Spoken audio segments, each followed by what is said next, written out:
بات کریں گے ایک ایسے شوق کی جو کہیں نہ کہیں ہر کسی کے دل میں موجود ہے۔ کھانے پینے اور اچھے گھر کے ساتھ ساتھ ایک عدد اچھی گاڑی سب کی وش لسٹ میں ہوتی ہے۔ موجودہ دور میں ایک سے بڑھ کر ایک لگژری اور ایگزیکٹو کار موجود ہیں، مگر کچھ لوگ ونٹیج گاڑیوں کے بھی گرویدہ ہیں۔ آج کل ہر بچے کے منہ سے فراری، لمبرگینی، مرسیڈیز اور BMW جیسی لگژری کارز کا نام سننے کو ملتا ہے، مگر جب آپ دنیا کی مہنگی ترین کار کا نام جاننے کے لیے گوگل پر سرچ کریں تو وہاں سب سے پہلا نام رولز رائس کا آتا ہے۔ یہ گاڑی لگژری سٹائلز، کمفرٹیبل سیٹس اور رائلز رک کے ساتھ ساتھ اور بھی بہت سے ایسے فیچرز رکھتی ہے جو اب تک کسی گاڑی میں موجود نہیں۔ یہ وہ واحد گاڑی ہے جسے آپ کمپنی کے کلر چارٹ کے 4000 سے زیادہ رنگوں میں سے کسی رنگ میں بھی بنوا سکتے ہیں۔ یہ گاڑی آپ کی گاڑی سے جڑی امیجینیشن کو ریئلٹی میں بنا کر دینے کی صلاحیت رکھتی ہے۔ یہ کار اس قدر مہنگی ہے کہ اب صرف بلینئرز ہی اس کو افورڈ کر سکتے ہیں۔ یہ کمپنی کیسے وجود میں آئی اور کس راہ سے گزرتے ہوئے اس کامیابی کو پہنچی، اس سب تفصیل سے آپ کو آگاہ کریں گے آج کی اس ویڈیو میں۔ اگر اب تک آپ ہمارے ساتھ جڑے ہوئے ہیں تو یقیناً آپ بھی رولز رائس کے فین ہیں، تو چلیے اس کہانی کو شروع کرتے ہیں۔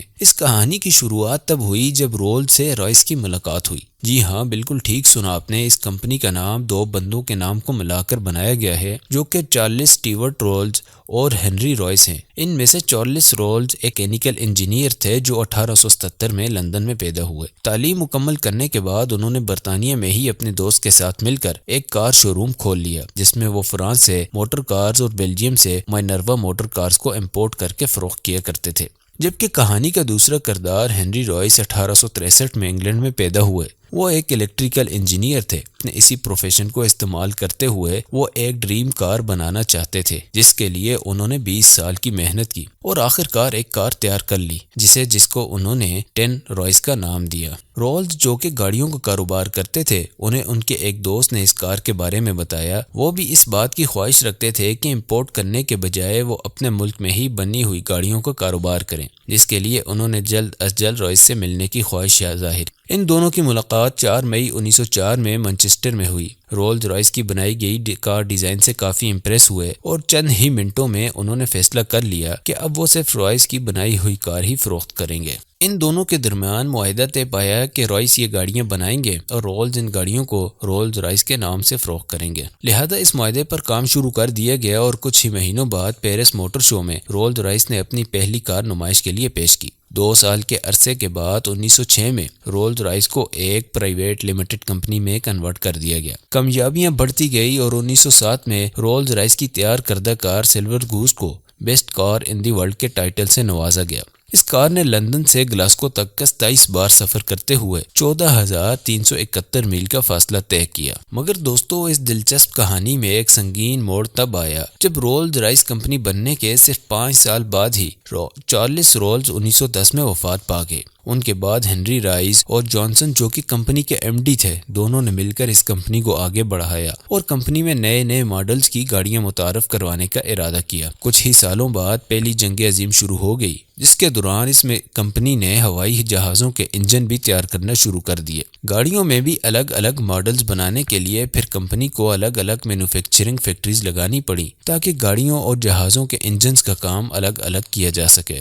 دوستو، 1919 میں برطانیہ میں ایک اور کار برانڈ بینٹلی کے نام سے شروع کی گئی۔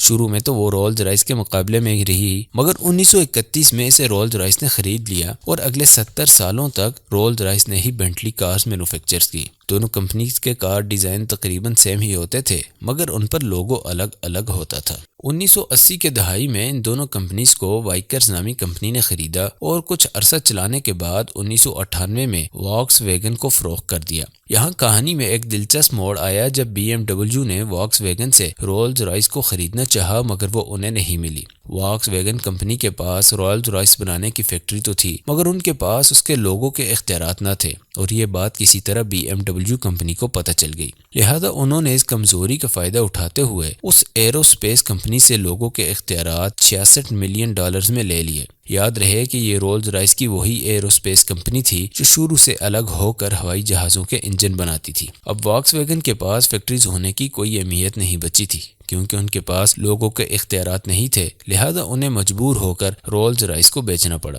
2002 کے آخر تک یہ اس کمپنی کے مالک رہے، مگر 2003 میں تمام اختیارات جرمن کمپنی BMW کو منتقل ہو گئے اور تب سے یہی رولز رائس کو مینوفیکچر کر کے سیل بھی کرتی ہے۔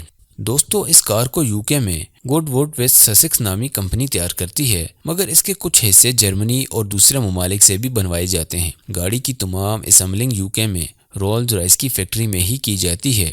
آئیے اب آپ کو رولز رائس سے متعلق بہاولپور کے ایک نواب کی دلچسپ کہانی سناتے ہیں۔ ہوا کچھ یوں کہ بہاولپور کے نواب لندن میں کسی کام کے سلسلے میں گئے اور انہیں رولز رائس شو روم کے سامنے سے گزرتے ہوئے ایک گاڑی پسند آ گئی۔ وہ اندر داخل ہوئے اور سیلز مین سے اس کی قیمت پوچھی، مگر سیلز مین نے ایک عام آدمی سمجھ کر یہ کہا کہ یہ بہت مہنگی ہے اور تم اسے افورڈ نہیں کر سکتے۔ یہ بات نواب صاحب کی انا پر جا لگی۔ انہوں نے واپس جا کر ہوٹل سے ملازم کے ذریعے رولز رائس شو روم کو کال کر کے کہا کہ بہاولپور کے نواب شو روم میں موجود ساری گاڑیاں خریدنا چاہتے ہیں۔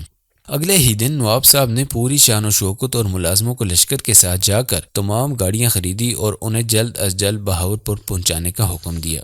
بدلے کے طور پر نواب صاحب نے ان گاڑیوں سے شہر کا کچرا اٹھانے کا حکم دیا، چنانچہ اس حکم کے مطابق انہیں شہر سے کچرا اٹھانے کے کام پر لگا دیا گیا۔ اتنی مہنگی گاڑیوں کا کچرا اٹھانے کے کام کی خبر جنگل میں آگ کی طرح پھیل گئی اور رولز رائس کی بدنامی کا باعث بننے لگی۔ کمپنی کے مالک نے نقصان کا اندازہ لگاتے ہوئے خود نواب صاحب سے رابطہ کیا اور ان سے معذرت کی اور گاڑیوں سے یہ کام نہ لینے کی التجا بھی کی۔ اب اس کہانی میں کتنی حقیقت ہے یہ تو کوئی نہیں جانتا، کیونکہ ایسی ہی کہانیاں اور مہاراجوں اور نوابوں سے بھی منسوب کی جاتی ہیں۔ دوستو اب بات کرتے ہیں ان فیچرز کی جن کی وجہ سے یہ گاڑی اس قدر مہنگی ہے کہ جہاں دنیا کی مہنگی گاڑیوں کی قیمت ختم ہوتی ہے وہاں سے رولز رائس کی قیمت شروع ہوتی ہے۔ رولز رائس کے انالیسس کے مطابق انہوں نے سب سے زیادہ ریونیو 2022 میں جنریٹ کیا، جس میں انہوں نے 6021 گاڑیاں فروخت کی، جو کہ 2021 کی سیل سے 8% زیادہ تھی۔ اس کمپنی نے 2021 میں 5586 گاڑیاں سیل کی۔ اس گاڑی کے مہنگے ہونے کی ایک وجہ اس پر ہونے والی مشقت ہے، کیونکہ یہ گاڑی مکمل طور پر ہینڈ میڈ ہوتی ہے۔ باقی کمپنیز کے برعکس رولز رائس کی فیکٹریز میں کوئی روبوٹس یا پھر آٹومیٹک مشینری استعمال نہیں کی جاتی۔ اسی وجہ سے ایک گاڑی کو مکمل تیار ہونے میں 6 ماہ کا وقت لگ جاتا ہے۔ دوسری وجہ اس گاڑی کا انٹیریئر ہے، جو کہ انتہائی آرام دہ سفر کے لیے بنایا جاتا ہے۔ شور شرابے سے بچنے کے لیے اور اسے ساؤنڈ پروف بنایا جاتا ہے، جس کے لیے اس کے انٹیریئر میں انسولیٹنگ میٹیریل ڈالا جاتا ہے۔ کچھ لوگوں کے مطابق یہ گاڑی اتنی پرسکون ہوتی ہے کہ اس میں لگی گھڑی کی سوئی چلنے کی آواز بھی سنائی دیتی ہے۔ تیسری بڑی وجہ اس گاڑی میں استعمال ہونے والا لیدر ہے، جو بیل کی چمڑی سے بنتا ہے۔